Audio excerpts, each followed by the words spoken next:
All right, everybody, it is complete. Well, not all the way complete.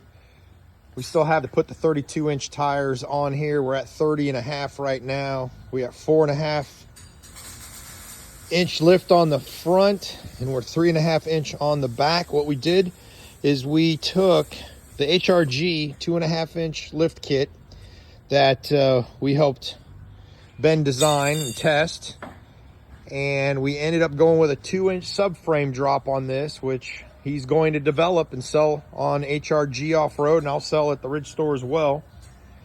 And you can see the puck, but the steering dropped.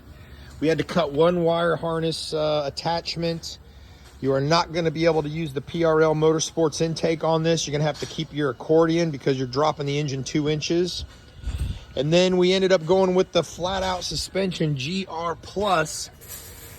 And I have it maxed out right now. I'm probably going to bring it down a 1/2 inch once I get the tires. But yeah, we achieved 4.5 inches on the 2019 Honda Ridgeline.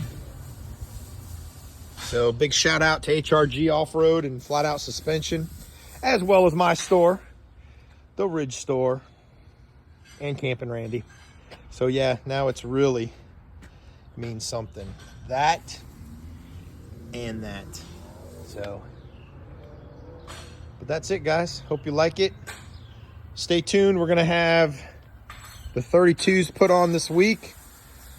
Going back to the Nitto Ridge grapplers, we're gonna do two 75/65 18s, which gives me 32.1 inches of tire. I got Traxxa's axle relocator. It was too much of an issue to put those on, so I ended up just buying new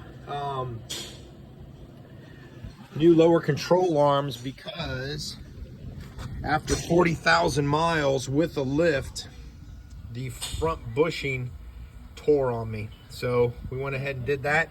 But check out your axle angle with the 2-inch drop. I